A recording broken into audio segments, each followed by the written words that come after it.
Chá das 5. Como uma dose de liberdade pode mudar vidas.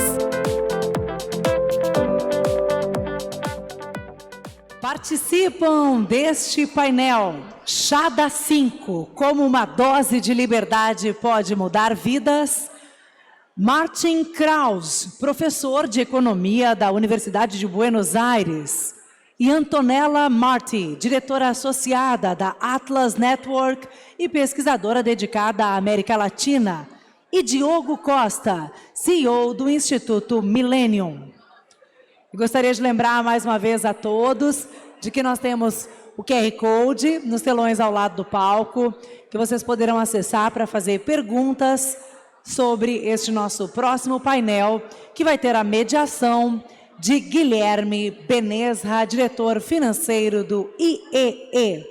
Guilherme e os nossos painelistas podem subir ao palco, por favor.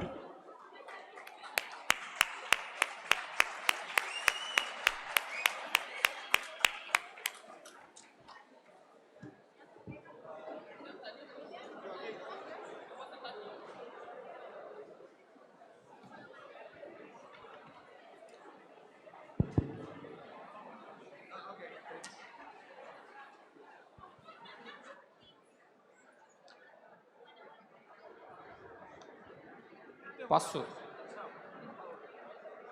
Boa noite. Nós não nascemos liberais. Na verdade, nosso impulso quase que natural é não sermos nada liberais. Acreditamos ter sempre a razão e admitir que nem sempre estamos corretos é um grande exercício de humildade. Afinal, quem é que não tem convicção naquilo que fala e defende?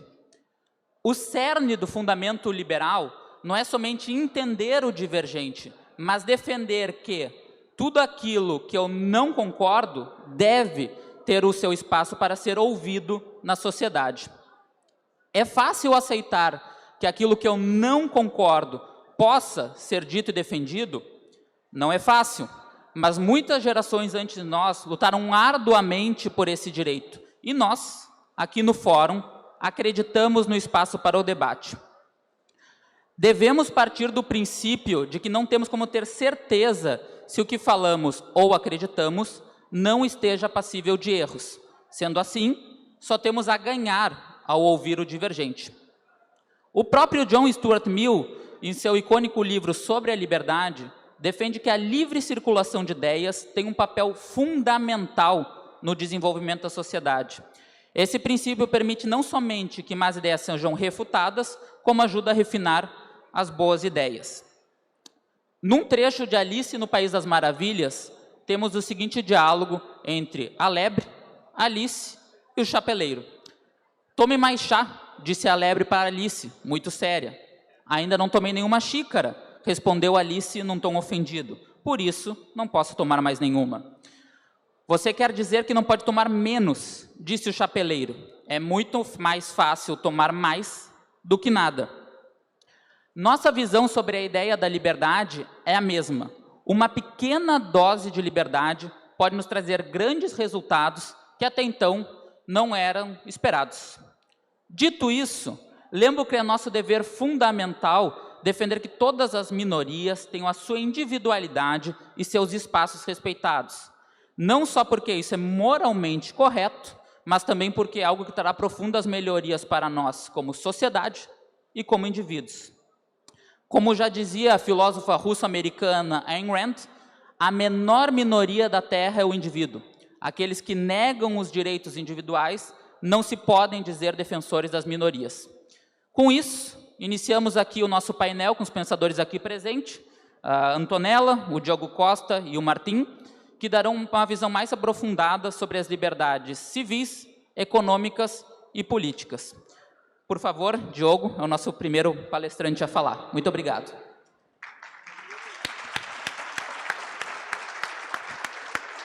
Obrigado, Guilherme. Boa noite a todos.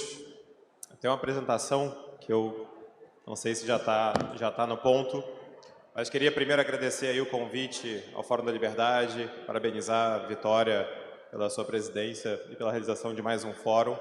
Dessa vez, um fórum, acho que ainda mais amplo né, depois desse pós-pandemia. E o que eu queria falar com vocês hoje é sobre liberdade como escolha. Na verdade, quero falar sobre o poder da escolha como base das sociedades liberal-democratas, como base das sociedades abertas. E escolhas, elas incomodam. Elas incomodam porque nós gostaríamos de estar tomando escolhas pelas outras pessoas. Mas numa sociedade livre, a gente acredita em duas premissas. Que quem faz uma escolha deve arcar com as consequências da sua escolha, mas quem vai arcar com as consequências deve fazer a escolha. Isso é super importante. Se é você que vai arcar com as consequências da educação dos seus filhos, então você deve fazer a escolha pela educação dos seus filhos. Se é você que vai arcar com a escolha, não sei, da tomada que você vai colocar na sua casa, que você tem o direito de fazer a escolha sobre qual tomada você prefere. E escolhas incomodam. Nem sempre as escolhas são muito claras para observadores externos a quem estás tomando. Eu quero começar contando a história de uma jovem mulher de Bangladesh, chamada Jasmine. Não sei se o vídeo já está no ponto para tocar. Não sei se eu preciso fazer alguma coisa para tocar o vídeo também. Então, Jasmine, em 2014, ela tinha 23 anos, quando ela gravou esse vídeo, 2013, na verdade, então fazem 10 anos.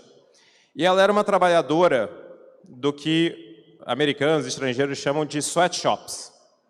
Uma daquelas grandes fábricas com uma condição de trabalho mais precarizada, com longas horas, e que as pessoas que olham de fora não entendem por que elas existem e questionam por que alguém escolhe trabalhar numa fábrica com condições precárias e com longas horas.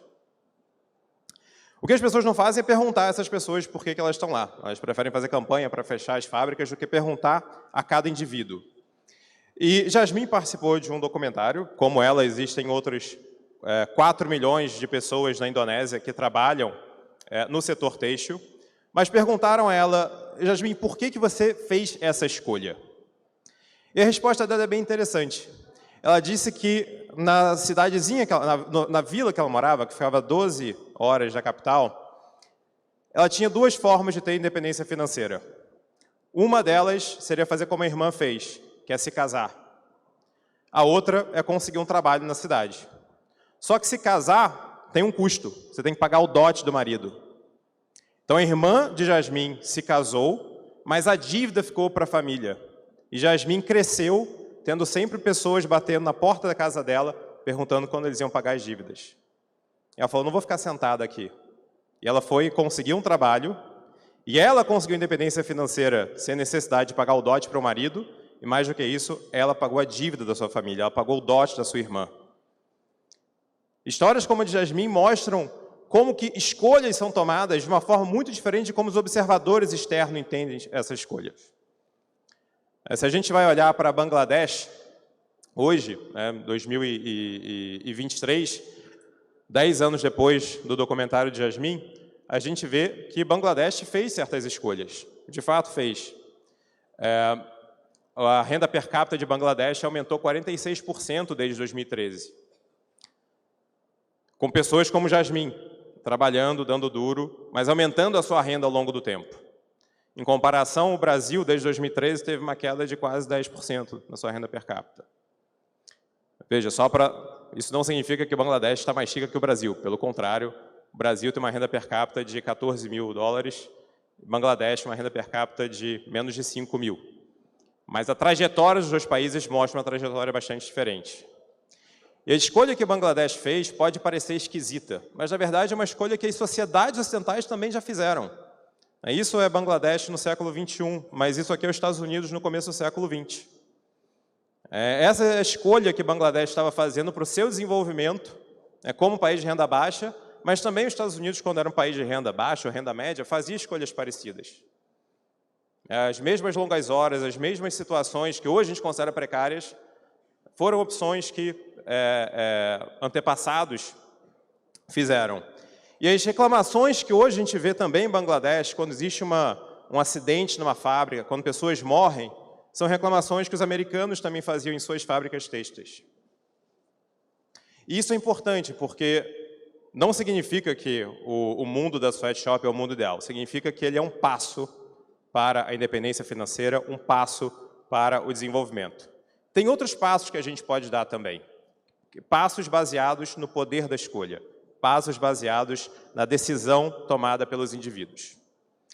A gente tem no Brasil um caso desse, né? Quando a gente queria fazer política social, na virada do século, uma visão que a gente tinha era que era ideal você ter um Estado que ofertasse bens e serviços.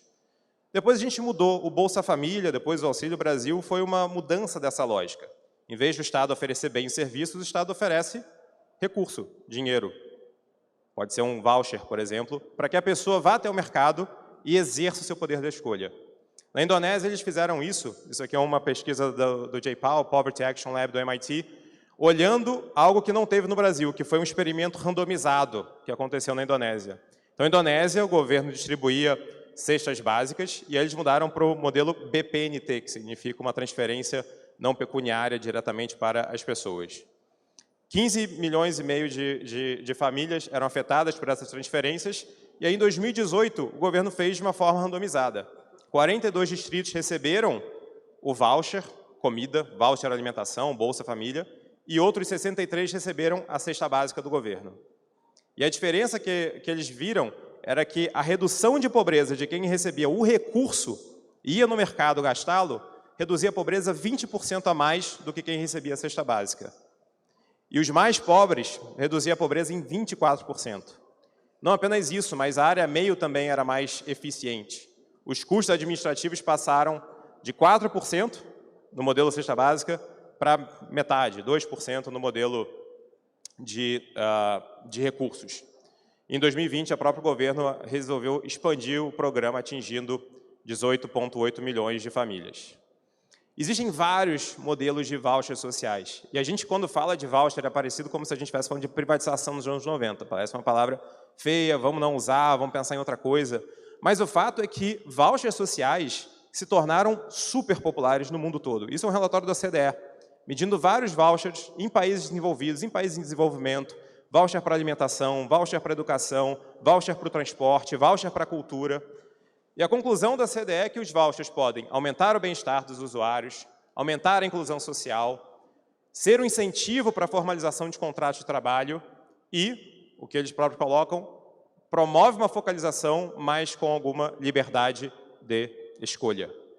Uma outra consultoria também, tentando ver o estado dos vouchers agora nos últimos 2 anos, concluiu que 41 países usam vouchers sociais para alguma finalidade, que significa que 80 milhões de pessoas usam diariamente vouchers para o ensino, para a alimentação, para a educação, para a saúde, para o transporte. E cada vez mais a gente vê esses experimentos dando o poder de escolha às pessoas e tirando as pessoas de uma situação de dependência extrema. Um exemplo dos Estados Unidos, curioso, é o exemplo de voucher de habitação. Em vez do governo construir prédios, construir BNHs, fazer parceria com a construtora para construir uma moradia isolada, para manter os pobres lá longe, você dá um voucher e fala, olha, mora onde você quiser, está aqui o dinheiro para você pagar o seu aluguel. O professor Raj Chetty viu que isso é das políticas sociais que conseguem ter o maior impacto na vida das crianças, porque elas não vivem só numa bolha de pobreza, elas interagem com pessoas de classes diferentes. Os próprios democratas nos Estados Unidos expandiram esse programa de voucher e eles mediram que a expansão do programa de voucher para habitação conseguia remover mais de 9 milhões de pessoas da linha de pobreza americana, principalmente pessoas em minorias. É uma redução de 22% da linha de pobreza nos Estados Unidos. Aqui em Porto Alegre existe uma versão, que é o aluguel social, focalizado, no entanto, em pessoas que estão em situação de risco, estão em locais de risco, mas eu acho que a gente deve reconhecer que, cara, pobreza é risco. Se você está numa situação de pobreza, você está numa situação de risco também. E veja, não apenas de voucher é feito essa lógica da demanda na rede de proteção social. Singapura, por exemplo, tem 2 programas interessantes, o MediSave e o EduSave. Os 2 são, na verdade, contas digitais que as pessoas têm para gastar recursos ou com saúde ou com educação. Isso é interessante porque você expande ainda mais o poder de escolha da pessoa. Ela pode customizar como é que ela vai utilizar aquele recurso. Na educação, a gente tem uma experiência americana super interessante, que é o Educational Savings Account, ou Arizona rebatizou de Empowerment Scholarship Account. Começou no estado do Arizona e começou a se multiplicar para vários estados. Flórida, Tennessee, Nevada, isso é de 2017, hoje tem mais estados ainda entrando. E é basicamente você dá uma conta para a pessoa. Olha, você tem uma conta e a gente vai transferir recurso e você vai poder usar essa conta na educação. Pessoas que têm filhos com necessidade especial conseguiram customizar a educação dos seus filhos.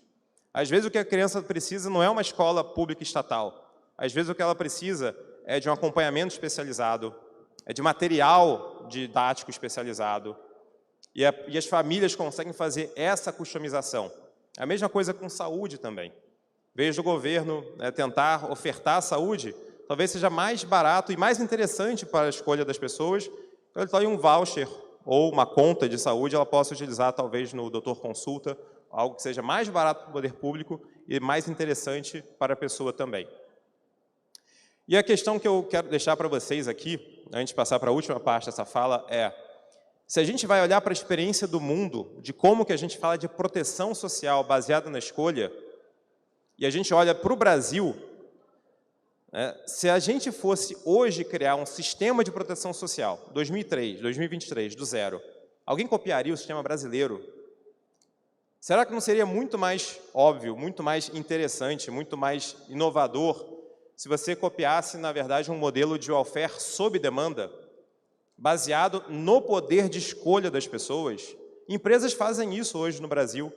Tem várias aplicações em que os funcionários recebem benefícios flexíveis numa conta digital que eles podem gastar em educação, em saúde, em transporte. Por que o governo não tem o seu próprio caju? Por que o governo não transforma todo o sistema de proteção social na base do welfare sob demanda, na base do poder da escolha?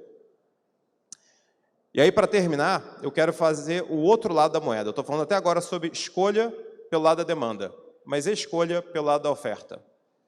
A escolha pelo lado da oferta é uma outra agenda. É uma agenda de desbloqueio, é uma agenda de tirar gargalos. Hoje, tanto a centro-direita quanto a centro-esquerda americana estão gerando uma certa convergência. Por um lado, acreditando que políticas do welfare sob demanda funcionam, mas, por outro, entendendo que você precisa remover gargalos do lado da oferta também. Então, esse é um artigo do Ezra Klein, que se tornou um dos colunistas mais influentes do New York Times. E, por um lado, ele fala, olha, progressistas americanos, eles entendem como maior parte da sua agenda dar dinheiro às pessoas ou um voucher semelhante a um dinheiro para que elas possam usar para comprar algo que precisam. Por outro lado, o que ele vê é que os progressistas não se interessam pela criação de bens e serviços.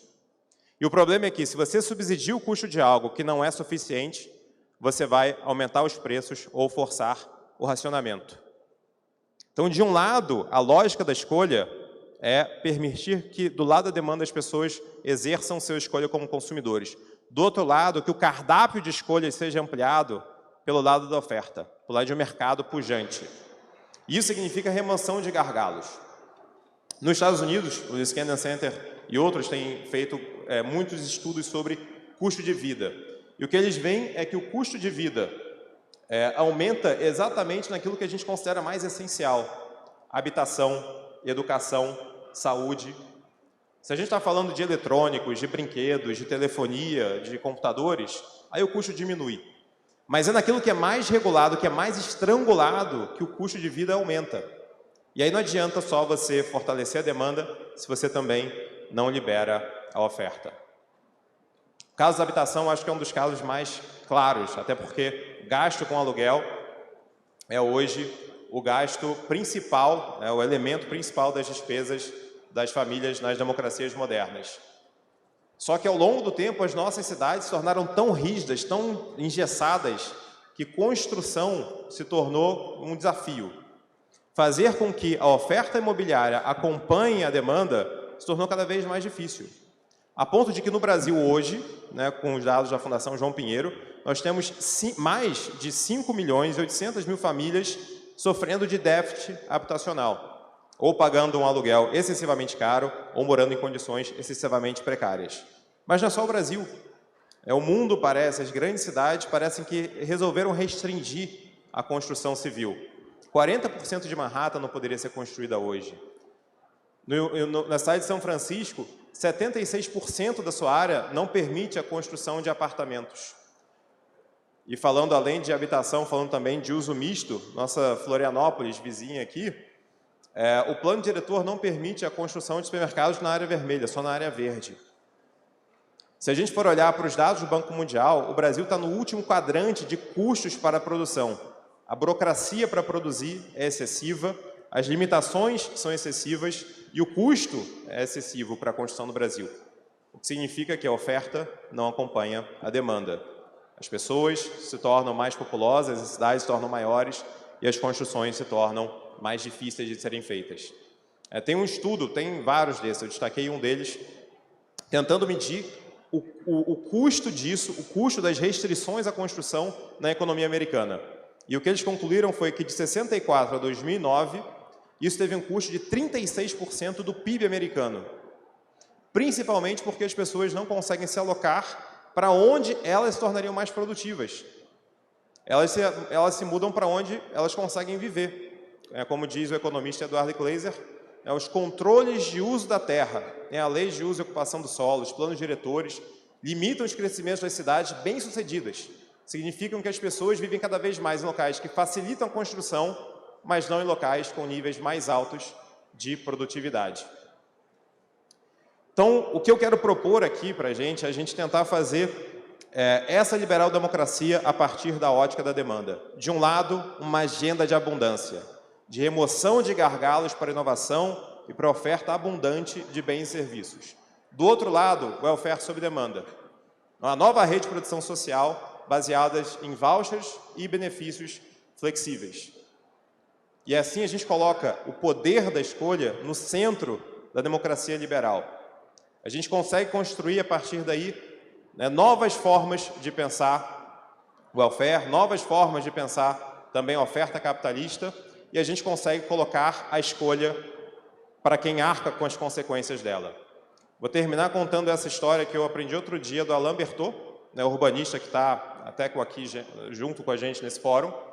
E ele fala da comunidade de Tutunichapa, em El Salvador, que ele, como executivo do Banco Mundial e outras pessoas, eles queriam ver o que a comunidade, os moradores daquela comunidade faziam quando eles recebiam um recurso adicional. E eles olhavam e falavam, bom, as pessoas deveriam consertar talvez o banheiro delas, está ruim. Em vez disso, elas usavam na fachada. Eles falavam, mas que escolha é essa? Que vocês vão consertar a fachada em vez de consertar o banheiro.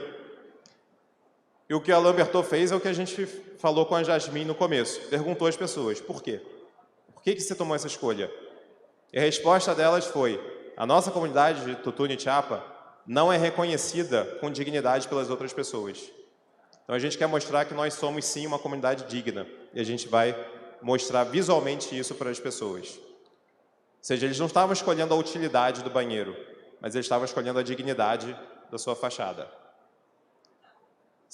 Deixar que uma sociedade tome as suas escolhas não significa que a gente vai acabar com uma sociedade que a gente consiga prever, não significa que a gente vai acabar com uma sociedade que a gente consiga planejar, mas a gente pode acabar com uma sociedade que a gente consiga escolher. E agora eu estou à frente do Millennium com vários apoiadores, pessoas que estão aqui, e eu coloco à disposição de vocês, também peço apoio de vocês para que a gente consiga construir juntos uma sociedade baseada na escolha das pessoas. Muito obrigado.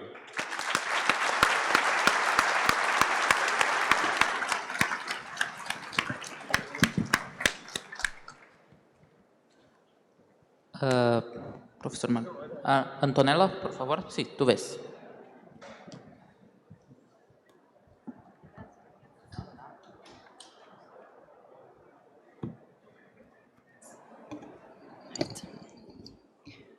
Bueno, buenas noches a todos. Voy a hablar en español porque mi portugués lo entiendo, pero no hablo mucho. Así que, bueno, me tocó la parte más divertida, creo yo, la libertad individual. Y antes quiero agradecer, por supuesto, a los organizadores de este encuentro, de este maravilloso encuentro. Muy lindo siempre visitar Brasil. Yo hoy podría usar estos 15, 20 minutos para dar alguna charla sobre ideologías, sobre pensadores, pero hoy quiero hacer otra cosa. Hoy quiero dejar algunas reflexiones, quiero pintar un poco afuera de la línea, algo que me gusta mucho, y quiero traer dudas, ¿no? Mi idea no es traer ninguna respuesta y mucho menos certezas. Yo siempre insisto en que podemos repetir 1000 veces la importancia de la libertad, pero si no la ejercemos, si no somos capaces de vivir nuestra propia vida a pleno, de disfrutar el placer, de ser empáticos, de vivir sin que nos importe lo que piensen de uno las demás personas, si no somos capaces de ser más humanos, va a ser muy difícil cambiar las cosas de verdad. Vivir la vida como más les guste, a lo mejor es una de las revoluciones más grandes que se pueden hacer, porque la libertad se enseña y se enseña con el ejemplo, y es mucho mejor ser uno mismo que ser lo que otras personas quieren que seamos. A veces confundimos mucho nuestra voluntad con las órdenes de otras personas y lamentablemente muchos se adaptan a la norma para no sufrir la violencia del entorno y también terminan renunciando a sus propios deseos, a sus gustos, o se vive permanentemente buscando una especie de aprobación. Y hacer eso es una manera de autodestrucción del individuo. No somos como se espera que seamos, no vivimos como se espera que vivamos, no nos tiene que importar. Y voy a insistir, la libertad individual pasa por cuestionarlo todo, incluido por qué creemos en las cosas que creemos. Como dice esa frase, los pájaros nacidos en jaula creen que volar es una enfermedad, ¿no? Y por eso creo que nuestra tarea desde nuestro lugar tiene que ser terminar con todas esas jaulas, incluidas las jaulas que otras personas nos fabrican en nuestra propia cabeza, porque la gente siempre va a intentar imponernos sus miedos todo el tiempo. Fíjense que deshumanizar es prácticamente la primera lección de los inquisidores morales y de las cruzadas emocionales. El que no entra en la categoría de normal es titulado o mencionado como loco, enfermo, bruja, hereje, raro, ahora marxista cultural, que encima este término del marxismo cultural termina favoreciendo de alguna manera al marxismo real, porque ya no se puede reconocer, parece que ahora todo es marxismo. Todas esas maneras de catalogar a la gente responden a una mentalidad cerrada, medieval, arcaica, dogmática, pensadas por personas que no se atrevieron a vivir su propia vida y que quisieron controlar la vida de las demás personas. Entonces es control, es obediencia, y volvemos siempre a lo mismo, una y otra vez volvemos a lo mismo. Y dudar, yo insisto, favorece mucho al pensamiento libre, dudar favorece al desarrollo de la propia personalidad.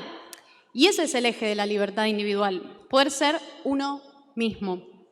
Esa es la base. Y lamentablemente vivimos en un mundo en el que se agrede y se juzga constantemente a las personas que se animan a ser quienes son.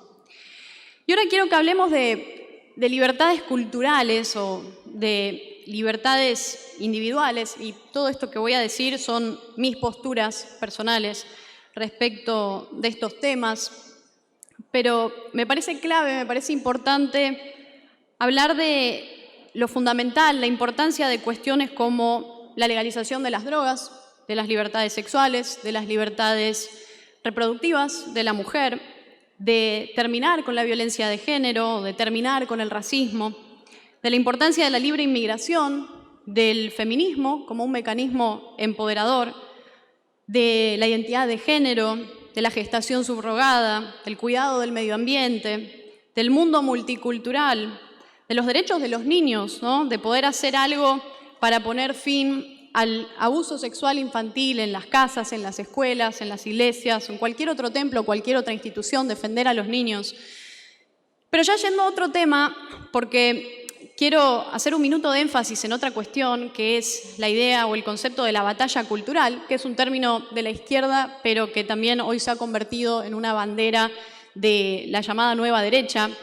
Y este concepto para mí es básicamente una cruzada moral, quiere decir de alguna manera una especie de cruzada moral, básicamente porque la cultura es un orden espontáneo y el término batalla es un término bélico. Y esto quiere decir que el concepto de batalla cultural termina siendo, de alguna forma, una contradicción en términos, ¿no? Y se volvió también una especie de mecanismo de creación, de pureza interna, ¿no? Que divide a la sociedad en dos, los impuros y los cruzados. Para mí las culturas evolucionan, las culturas se nutren, no batallan entre ellas. Cualquier cosa que no se permita cambiar no es cultura, es en realidad una especie de disciplinamiento o de ingeniería social. Para mí la cultura es simplemente el mercado observado desde otro punto de vista. Y hoy se cree que está bien discriminar, maltratar, tener discursos de odio, ofender. Yo creo que evidentemente falta mucha educación emocional, porque ese definitivamente no es un modo, una manera sana de relacionarse, y mucho menos en una sociedad libre, y mucho menos en nombre de la libertad. A veces se cree que libertad de expresión es libertad para ofender a las demás personas, como si las ofensas pudieran ser en realidad solamente físicas. Y yo creo que falta empatía, creo que falta responsabilidad emocional, porque ofender es agredir. Y no somos solamente carne y hueso. Esto quiere decir que circunscribir el problema del respeto de los derechos humanos del otro puramente a lo físico es una forma de habilitar agresiones que pueden ser muy graves para otras personas. No es lo mismo, insisto, no es lo mismo tener prejuicios que convertirlos en una ofensa o todavía peor en un método de repudio colectivo. Entonces, ofender no es libertad de expresión. El bullying no es libertad de expresión. Y hay que tener cuidado porque lamentablemente la incertidumbre es una especie de pesadilla para el cerebro humano. Y por eso uno busca reducirla, como sea, de la manera que sea. Y ahí aparece la llamada falacia narrativa, que es de lo que se alimentan las teorías conspirativas. Y a veces al cerebro le importa más la certeza que la verdad. Entonces ahí aparecen estas teorías conspirativas de creer que un grupo de actores se reúnen en un acuerdo secreto para alcanzar un objetivo oculto y malicioso, y que un lobby esto y que un lobby lo otro. Pero pensemos y vayamos al siguiente punto, que es que la ilustración, la sociedad abierta, el liberalismo que se desarrolla en Occidente por la misma razón que los anticuerpos contra una enfermedad se desarrollan dentro de una persona, porque la enfermedad existía, y en este caso porque la opresión existía en ese mismo Occidente.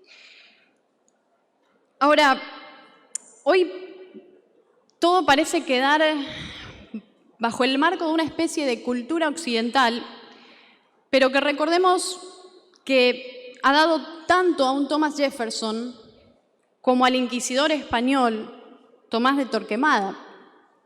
Entonces, los que se obsesionan hoy con la defensa de Occidente, en realidad parece que no buscan defender el Occidente post-ilustración.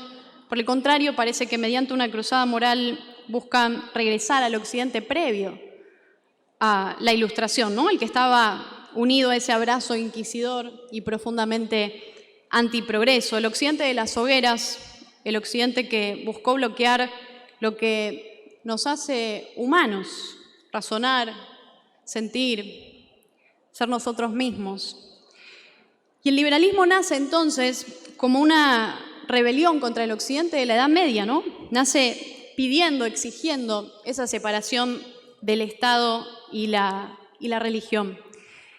Y en estos dos últimos milenios el ser humano se encadenó básicamente a sí mismo con elementos y con pensamientos que fueron producto de su propio diseño, pero el mundo cambió en serio y cambió para bien cuando empezamos a abrazar la libertad, cuando empezamos a abrazar la apertura, y logramos mucho en muy poco tiempo. Y eso fue gracias a la división del poder, gracias a los límites que le pusimos a los gobernantes, ¿no? La idea de un gobierno limitado es algo relativamente nuevo. La defensa de la propiedad privada, de la justicia objetiva, la libertad de pensamiento, los derechos humanos, la ciencia, la democracia, el comercio libre, la globalización. Hace 200 años prácticamente el 95% de la población mundial vivía en extrema pobreza, es decir, prácticamente todo el mundo era pobre. Hoy ese porcentaje es del 9,2%. Durante los últimos 100 años creamos más riqueza, eliminamos más pobreza y aumentamos la esperanza de vida más que en los anteriores 100.000 años. En los últimos 30 años, por ejemplo, salieron de la pobreza extrema más de 1.000 millones de personas en todo el mundo, gracias a la globalización, gracias a lo que la economista norteamericana Deirdre McCloskey llama el gran enriquecimiento. Gracias a la libertad económica también, que por cierto a veces nos olvidamos que la libertad económica tiene deseos extraeconómicos y que también es libertad individual. Y hoy prácticamente el mundo entero vive mejor que los reyes, que las reinas de los siglos pasados, pero ni siquiera tenemos que pensar en eso, podemos pensar en cómo vivían nuestros bisabuelos, nuestros tatarabuelos. Hoy hay antibióticos, con una pastilla se nos pasan los dolores, un dolor de cabeza en 15, 20 minutos. Tenemos agua potable que sale ahí con un movimiento de las manos. A veces no somos conscientes de todo lo que tenemos y que todo eso está a nuestro alcance gracias a que alguien lo pensó, gracias a que alguien lo creó, gracias a que alguien innovó. Por eso insisto mucho en que hay que celebrar a los empresarios, hay que celebrar a los emprendedores y no hay que demonizarlos como hacemos tanto en América Latina. Yo siempre digo que la mejor forma de terminar con la pobreza es creando riqueza, no repartiéndola, no redistribuyéndola. Y fíjense que después tenemos un tema de la pasión o el amor por los subsidios, ¿no? Y esta redistribución de la riqueza que hay en América Latina. Yo siempre digo que si fuera porque los subsidios de alguna manera fuesen una solución a la pobreza, entonces Argentina y Venezuela deberían ser hoy los países más ricos del mundo. Argentina al menos debería ser el país más rico del mundo si los subsidios fueran una solución a la pobreza. Pero no lo son, y no lo son porque en nuestros países se castiga la libre empresa, se castiga el éxito. Y como sabemos, la innovación solamente surge en ambientes libres, en esos entornos que los populistas rechazan. Y por eso creo que también nos toca hablar de populismo, los populismos de izquierda, los populismos de derecha. Es muy importante tener también en nuestra región una manera de identificar a esos mesías populistas. Es importante no caer en esa tentación de adorarlos y de canalizar las carencias personales en estos líderes mesiánicos, algo que hoy pasa mucho desde la izquierda y también desde la derecha. Entonces, los populistas vienen y prometen una especie de paraíso terrenal, piden un culto hacia su propia imagen, se mueven a través del carisma, apelan a las emociones, son narcisistas, buscan amenazas, enemigos constantes. Son siempre los elegidos, ¿no? Los profetas. Los populistas crean también esta especie de identidad nacional, todo bajo su propia imagen infalible, porque el populista no se equivoca. Y esta figura paternalista también, a la que parece que hay que pedirle permiso para hacer o para dejar de hacer, y se obsesionan con la patria, se obsesionan con la nación, así como lo hizo Hugo Chávez con su lema de patria o muerte, o como lo hace la nueva derecha con la nación y la patria. Al final los populismos siempre se hermanan y no son tan distintos. Y si hay una lección que nos da nuestra región es que el populismo de izquierda no se combate con populismo de derecha, porque si no vamos a terminar en una especie de eterno péndulo que se va a radicalizar más y ahí vamos a perder todos. Pero ahora los quiero sacar un rato del auditorio, los quiero sacar por un ratito del populismo, del liberalismo, de Brasil, de América Latina, los quiero sacar del planeta un ratito. Y quiero que miren esa foto, ustedes dirán que algunos quizás la conocen, otros no, pero ¿qué será, no? Ese puntito que hay ahí en una imagen toda oscura. Y quiero que miren esta foto porque el 14 de febrero de 1990, la sonda espacial Voyager salió de nuestro sistema solar y giró para tomar la última foto de nuestro planeta Tierra y ahí por primera vez pudimos ver la foto más lejana de nuestro planeta a unos 6.000 millones de kilómetros.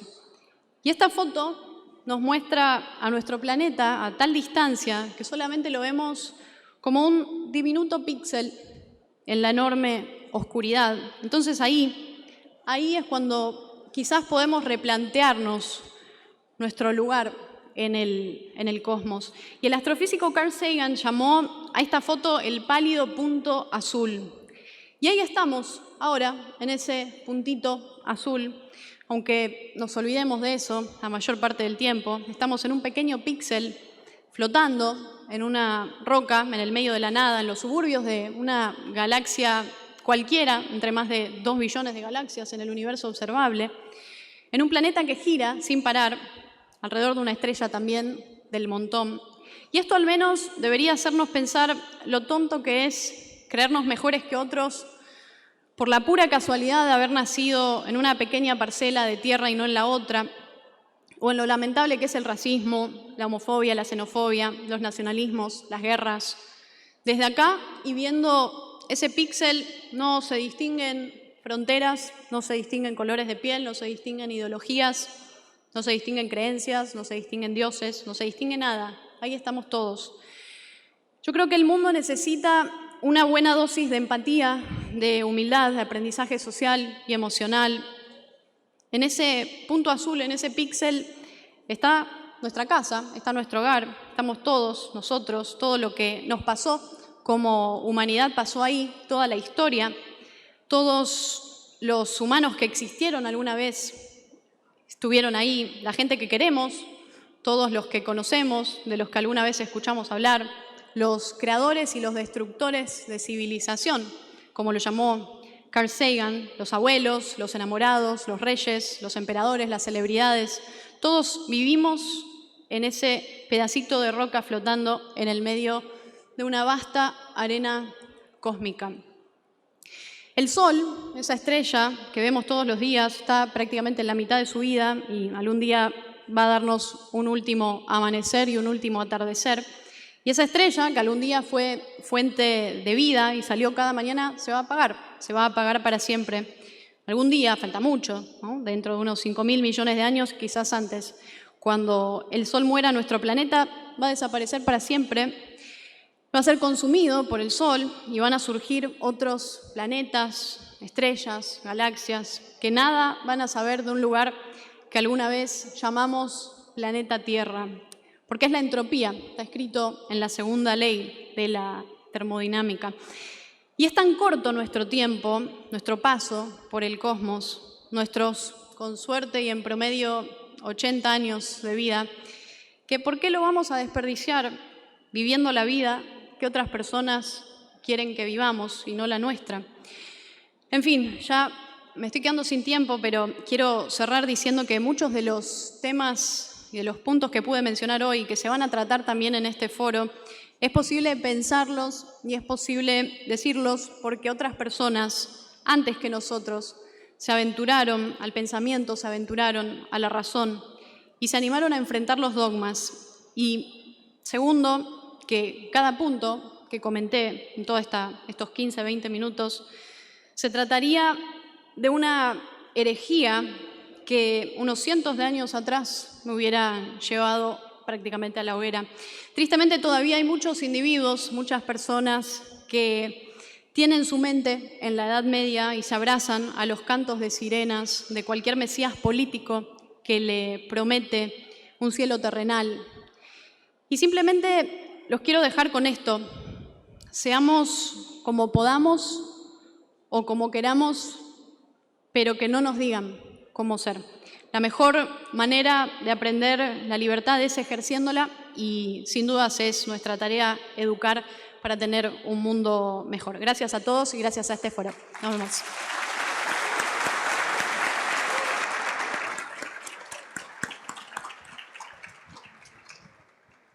Muchas gracias, Antonella. Profesor Martín, por favor. Gracias. Tengo una presentación, ¿ok? Voy a falar en portuñol. Mi portuñol es así, un poquito portugués, mucho español y anche italiano. Va bene, prego, ya me mezclo todo, así que puede salir cualquier cosa de aquí. Me puse muy feliz cuando conocí que el tema elegido era el libro de Jonathan Swift, Alice in Wonderland, Alicia en el País de las Maravillas. Me puse muy feliz porque yo escribí un libro que se titula La economía explicada a mis fillos, que es un libro basado en literatura y cuentos. Y en ese libro, precisamente, menciono también y hablo de Alicia. El mismo ejemplo que Victoria presentó aquí y que quiero comentar brevemente. En un momento en Alicia, ellos salen del agua y para secarse organizan una carrera.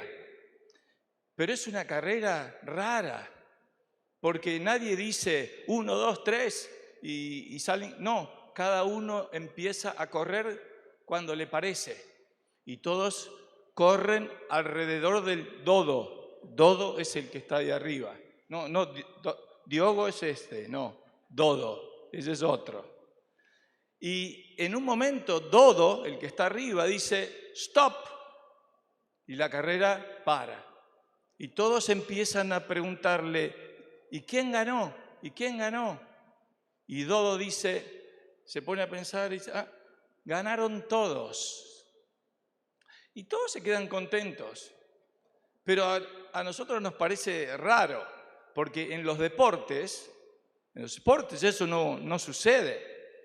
No ganamos todos. No tendría ningún sentido hacer deportes si ganamos todos.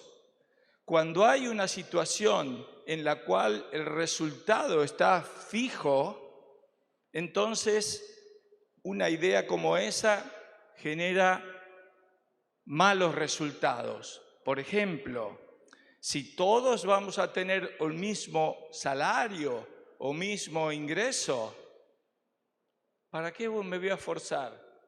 ¿Para qué voy a trabajar más si voy a tener el mismo ingreso?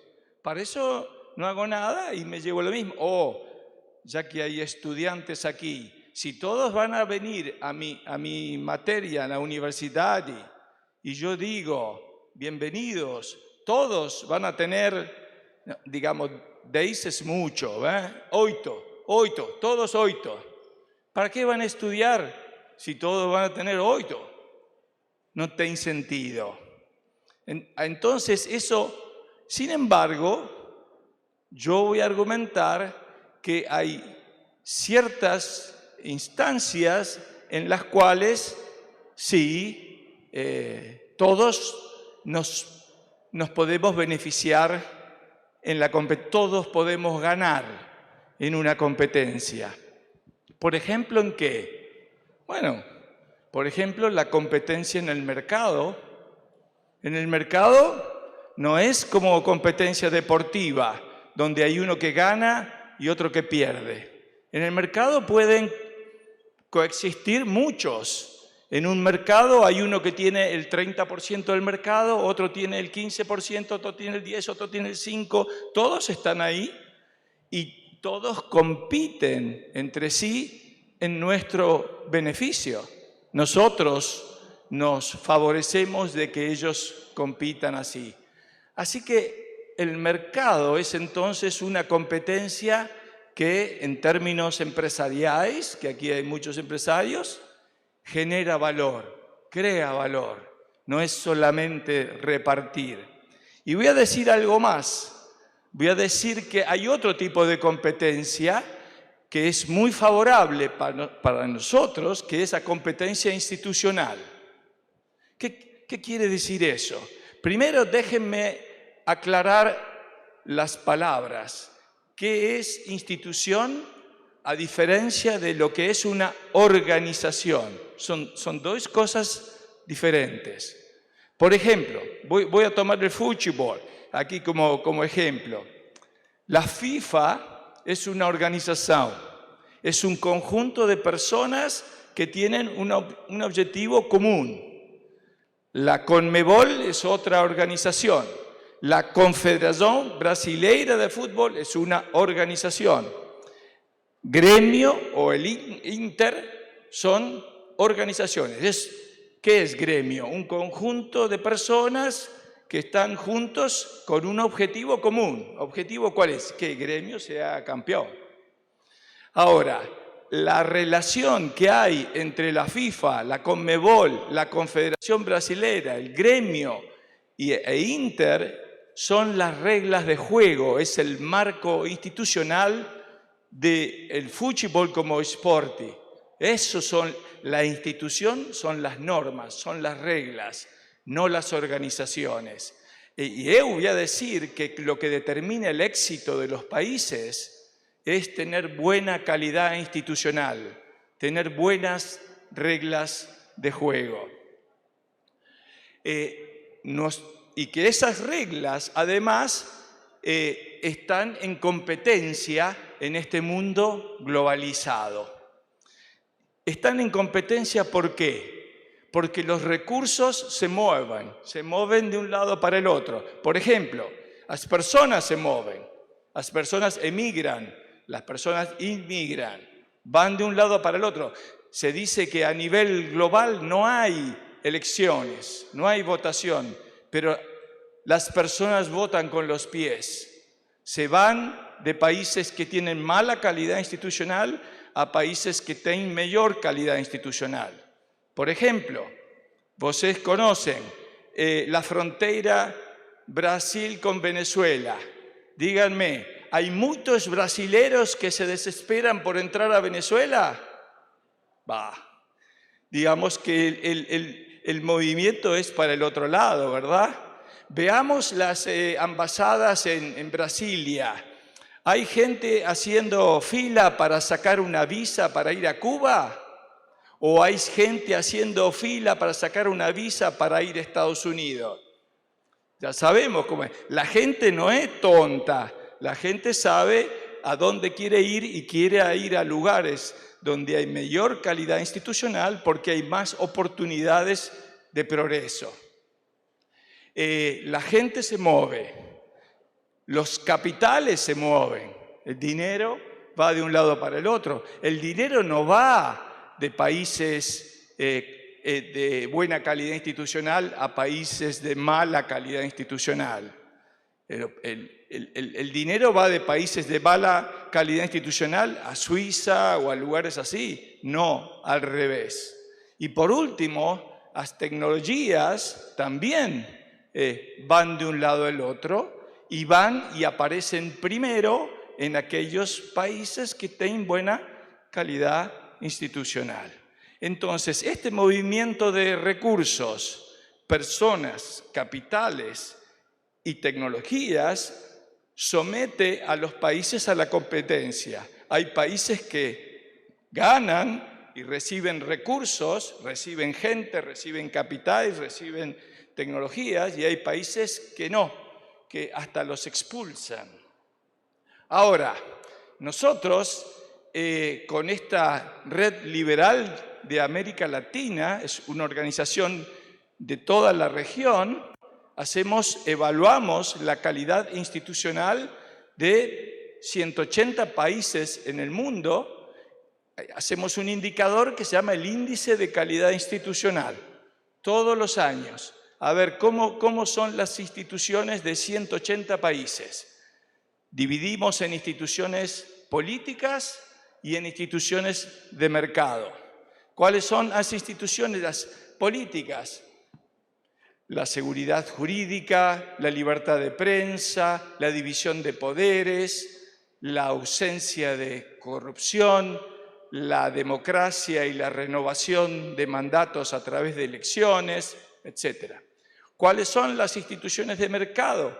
El respeto a la propiedad y los contratos, tener una moneda sana, que no haya controles de precios, que no haya barreras al comercio internacional.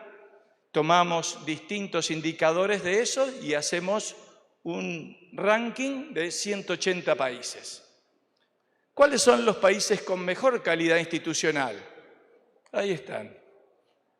No es ninguna sorpresa para ustedes, pero debo decir, yo vengo haciendo este índice desde el 2006, o sea, ya 17 años, y además tenemos datos hacia atrás, desde el 95, o sea, más de 20 años. Esos 4 países primeros, Nueva Zelanda, Suiza, Dinamarca, Finlandia, han ocupado los 4 primeros lugares siempre. Cada año de pronto cambian de posición, pero siempre están ahí. Increíble, notable. El resto no nos llama la atención. Sabemos que son países que tienen una mayor calidad institucional que nosotros. Esos son los mejores. ¿Quién está en el último puesto? Si les parece curioso, tampoco es una sorpresa. Corea del Norte siempre estuvo en el último lugar. ¿Quiénes están en los últimos puestos en América Latina? 3 países, siempre. Haití, Cuba y Venezuela, siempre en los últimos lugares. ¿Quiénes están en los primeros lugares en América Latina? Uruguay, Costa Rica, Panamá. Y nosotros, Argentina, ahí vengo a mostrarle cómo está Brasil. Argentina está peor que Brasil, no se preocupen. Pero acá está Brasil. Esta es la evolución de Brasil desde el año 1996 hasta ahora. El número que aparece ahí es la posición que tiene en los 180 países. Fíjense que a mayor posición de Brasil fue estar en el puesto 69, ahí en el 2003 y en el 2005. La peor posición de Brasil fue 117 en el 2020. Ahí empezó un poco a mejorar, ahora habrá que ver este año, aunque el índice lo refleja no la posición en ese año, no la posición, por ejemplo, en el 2020, sino probablemente un año antes, porque tomamos los datos después. Pero como ven ustedes, Brasil ha caído de principios de siglo unas 40 posiciones en el ranking. O sea que es, en ese sentido, una mala noticia. Como les dije a ustedes, los primeros en la región son Uruguay, Costa Rica y Panamá. México está cerca de Brasil, Argentina está más abajo. Pero el índice tiene 2 indicadores. Un indicador, como dije, de instituciones políticas y otro, instituciones de mercado. Veamos cómo está Brasil aquí. Aquí, en el año 2006, Brasil estaba en instituciones políticas en el puesto 77 y en instituciones de mercado 103. Quiere decir que tenía relativamente mejores instituciones políticas que instituciones de mercado. En el 2022, que es el último que tenemos, está 88 en instituciones políticas y 111 en instituciones de mercado. Quiere decir que mantiene esa diferencia, pero ha caído en las 2. Ha caído unas 10 o 12 posiciones en las 2, unas 10 posiciones, digamos, en las 2 categorías. ¿Qué pasará de ahora en más? No lo puedo decir. Si va a caer más o si va a empeorar. Ahora que veo, por ejemplo, que el gobierno quiere ir, no sé, contra la independencia del Banco Central, yo alerto y digo, eso significa que la calidad institucional va a ir para abajo. Pero no sé, Argentina cambia de gobierno, irá para arriba. Bueno, tal vez, qué sé yo, no sé. Pero lo cierto es que quiero terminar volviendo a nuestra carrera ahí y diciéndole a ustedes que esa mejora en la calidad institucional es un tipo de competencia en la cual todos ganamos. Porque si Brasil mejora su calidad institucional, mejora su nivel de vida y su riqueza, y nosotros tenemos muchos brasileños en Bariloche. Y si a la Argentina le va bien, ustedes tienen todos argentinos en Florianópolis.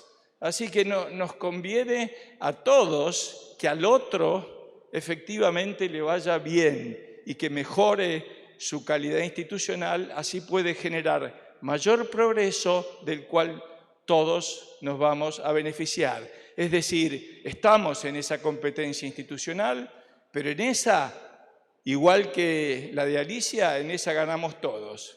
Muchas gracias.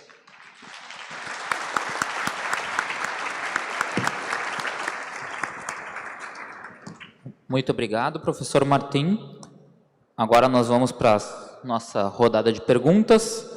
A primeira pergunta é do Marcos Ramos. Como podemos falar em liberdade individual para pessoas que estão em situação de extrema pobreza ou exclusão social, sem que haja um mínimo de igualdade de oportunidades para que as pessoas possam, de fato, exercer sua liberdade de escolha de ação?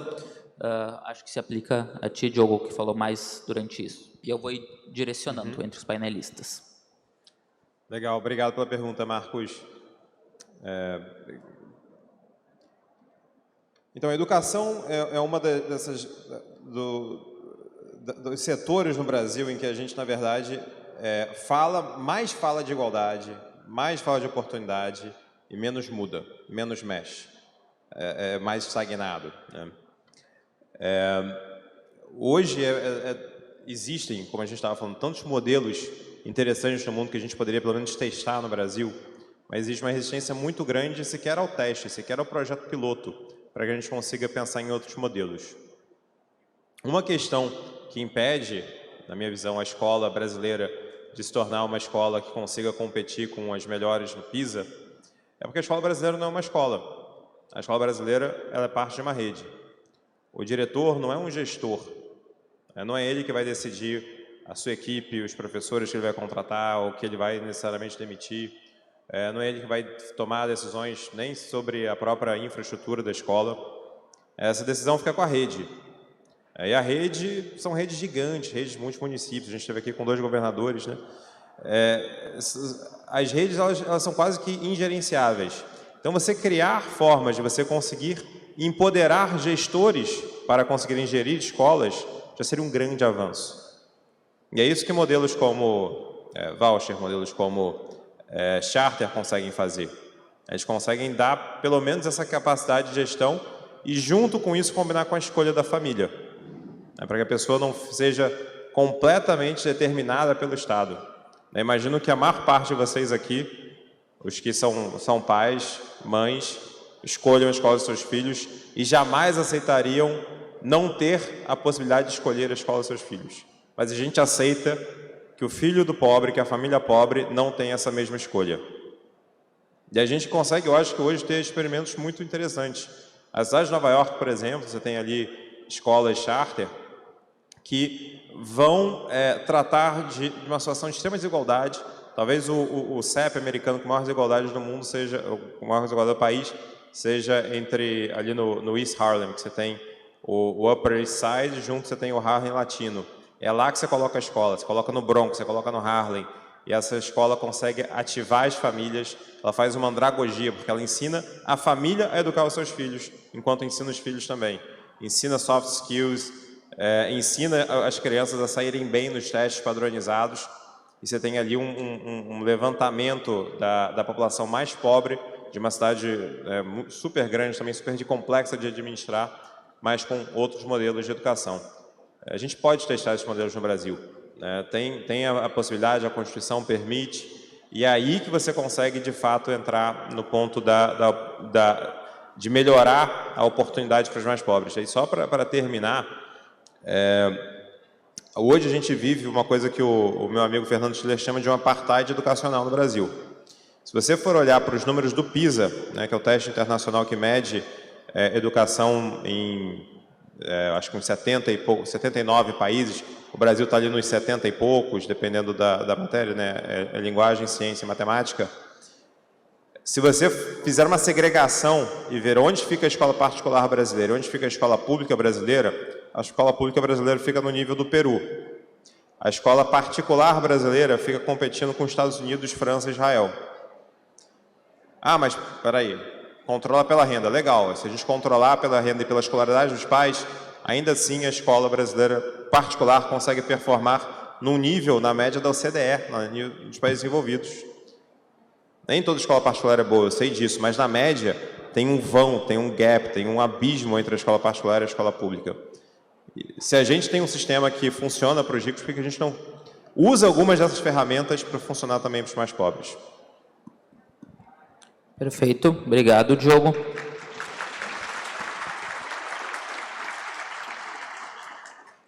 A próxima pergunta é para a Antonella. A pergunta é a seguinte, vou falar despacito. Qual principal pauta você está discutindo esse ano e por que é tão importante para a liberdade? La principal pauta. Pauta, assunto, tema. Sí. Yo creo que en el aspecto de la libertad individual es al menos poder alcanzar la importancia de enseñar la dignidad humana, ¿no? La dignidad humana y la necesidad de que uno pueda vivir su vida de la manera que más le gusta, sin perjudicar a los demás, ¿no? Como dice la frase, mis manos llegan hasta donde está tu nariz.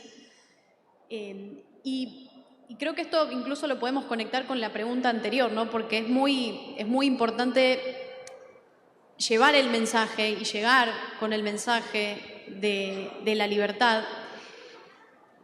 Y creo que eso sí se hace con educación, creo que la educación es clave, creo que el Estado de Derecho es importantísimo, la calidad de las instituciones, lo que hablaba Martín en su ponencia, es fundamental, eso marca todo, las reglas de juego marcan todo y cuando entran, y esto lo vemos en América Latina, ¿no? Y lo hemos visto en países como Venezuela, por ejemplo, cuando los populistas toman el control de las instituciones, empiezan a cambiar y manipular esas reglas de juego y la gente no entiende qué pasa, no entiende dónde invertir, no entiende cómo invertir, cuándo, no entiende, como que se desajusta absolutamente todo. Lo mismo pasa cuando se recurre a cuestiones como el control de precios, ¿no? A los controles sobre la economía, el proteccionismo. Entonces, la importancia de la calidad institucional a mí me parece fundamental, ¿no? La cuestión de las reglas de juego. El caso de Venezuela, pienso en Venezuela, un país que tuvo 27 constituciones, ¿no? Cambiar constantemente las reglas de juego creo que es algo peligroso. Y apuesto también por este punto de la desigualdad o la igualdad. Creo que la única igualdad que hay es ante la ley, ¿no? Y lo que hace la libertad, o al menos lo que hacen nuestras ideas, o la libertad económica, es crear mayor cantidad de oportunidades. No iguales oportunidades, porque eso es imposible, digamos, es una utopía, ¿no? Y creo que también no nos alcanza únicamente con los hechos, no nos alcanza únicamente demostrando, ¿no? Digamos que la libertad verdaderamente funciona, que donde se aplican estas ideas dan buenos resultados, porque a veces es muy difícil convencer. Y al menos en el caso de la izquierda, ¿no? Los socialistas muchas veces se aprovechan de la situación de desesperación de los sectores más pobres de la sociedad, ¿no? Y se entra en este juego de repartir una riqueza, una idea de una torta, ¿no? Que se empieza a repartir, y además mientras se reparte esa torta se ponen los pies encima de los emprendedores, de las personas que crean, ¿no? Que generan esa riqueza, y llega un punto en el que no hay más torta para repartir y ahí es cuando colapsa el modelo populista. Entonces, yo creo que apostar por el emprendimiento, apostar por la libre empresa, apostar por la dignidad humana, creo que esas son cuestiones que engloban, ¿no? La importancia de la libertad y entender la libertad como un todo, ¿no? Entender la libertad y defender la libertad como un todo, y entender que así como nosotros vemos y entendemos que en una economía de libre mercado la riqueza no es un juego de suma cero, es decir, esta idea de que el pobre es pobre porque el rico es rico, o que yo digo es como decir que el enfermo está enfermo porque el sano está sano, no tiene sentido, y se ve y se entiende desde esa perspectiva la riqueza como un juego de suma cero. Yo creo que la libertad tampoco es un juego de suma cero. Que hablemos de libertad individual no significa que estemos dejando de hablar de libertad económica, un poco también lo que mencionábamos antes, ¿no? La libertad económica tiene deseos extraeconómicos, y ahí es donde entra el juego también de la libertad individual. Entonces yo creo en la defensa completa de la libertad, y creo que es un momento interesante también en América Latina para poner estas ideas no solo en práctica, sino también sobre la mesa, ¿no? Y poder discutir y entender que estos populismos, ¿no?, que se hermanan constantemente, que están permanentemente en contacto, digamos, ninguno es la solución. El populismo de izquierda no se combate con populismo de derecha, y así creo que empezar a apostar por una defensa real de la libertad y sin maquillarla, porque muchas veces muchos de los grandes enemigos de la libertad aparecen disfrazados de defensores de la libertad. Entonces poder aprender a identificarlos es una de las claves importantes de la región. Gracias, Antonella.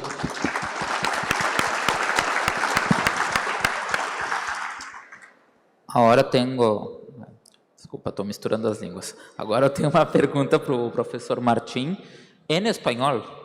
Acá en español, vino en español, muy bien. ¿Les parece que nuevos préstamos de Brasil a Argentina por medio del BNDES son buenos para la Argentina, o les parece que habrán muchos problemas de dudas por mala administración de estos posibles préstamos? Español, muy bueno. Yo tendría mucho miedo. Prestarle a la Argentina es prestarle a alguien que es muy probable que no pueda pagar después. Además, entiendo que el BNDES, no sé si es dinero de los contribuyentes brasileiros, así que yo diría que los contribuyentes brasileiros mejor pongan su dinero en otro lado, no en los préstamos del BNDES a la Argentina. Gracias.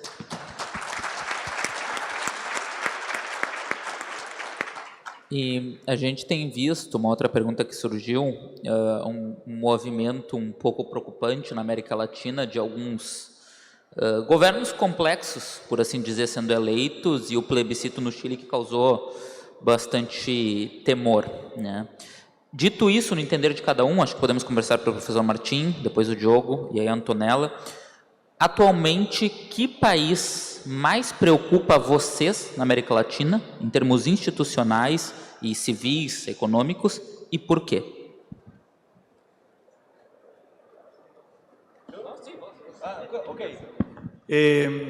Breve, me parece, por las últimas noticias, Nicaragua, claramente un avance dictatorial en Nicaragua que se parece cada vez más a Cuba. Y, a ver, pensando el resto de la región, todos estamos esperando que Venezuela empiece a volver alguna vez, pero espero que tenga esa oportunidad. Pero creo que ese es el principal problema. Vou escolher dois. País que me preocupa muito é o Haiti, que é um estado muito próximo de um estado falido, mas que é um experimento latino-americano que a gente não costuma comparar com as Alemanhas ou com as Coreias. Eu entendo que sim, mas tem alguma comparação, porque divide uma ilha com a República Dominicana. Nos anos 60, a renda per capita de Haiti e República Dominicana eram parecidas. Hoje a diferença é maior do que a diferença das Alemanhas. E o que você faz com um país que não consegue se erguer institucionalmente há décadas? Acho que talvez o desafio mais complicado que a gente tem. E o segundo é o próprio Brasil. Querendo ou não, As conversas que a gente teve nesse fórum daqui nas últimas 2 décadas, o trabalho que muitas pessoas que estão aqui fizeram também nessas últimas 2 décadas, estou vendo meu amigo Hélio Beltrão com o Instituto Mises, estou vendo, né, agora estou no Instituto Millennium, o Instituto Millennium tem uma trajetória desde 2005, o IEE, os IFLs, tudo isso daí fez com que o Brasil, querendo ou não, a gente fosse caminhando uma certa convergência. Eu acho que a gente talvez não valorize a convergência que a gente criou desde o começo do século XXI até lá 2015, 2016, em que a elite intelectual, a elite econômica, a elite política conseguia convergir em vários pontos. Cara, o partido que governou o Brasil, né, o PMDB, ali em 2016, tinha a ponte para o futuro. Reforma da Previdência, reforma trabalhista, lei das estatais. Era perfeito? Não, não era. Mas era uma convergência possível, viável. E isso parece que se dissipou. As próprias pessoas, os associados, digamos assim, em torno do Millennium, na última eleição, né, cada um foi para um lado, etc. Eu acho que o Brasil precisa voltar a ter uma convergência. A gente viu aqui 2 lideranças políticas mais cedo conversando, falando de uma forma de convergência, né? Até achei legal isso. E essa convergência precisa ser recriada no Brasil. Só que agora tem que ser uma convergência 2.0, 4.0, com novos temas, né? As tecnologias mudaram, a importância que a gente dá às cidades mudou. Eu estava conversando disso agora, não lembro com quem. Como é que os liberais passaram tanto tempo sem pensar nas cidades em que eles viviam, né? Agora a próxima conferência da Atlântica é sobre isso, o Alain Berthaud está aqui. São novas pautas que eu acho que a gente deve formar novas convergências. Então, pela dimensão, pelo tamanho do Brasil, me preocupa muito se a gente não conseguir voltar a ter uma boa convergência em torno de uma pauta liberal democrata no Brasil.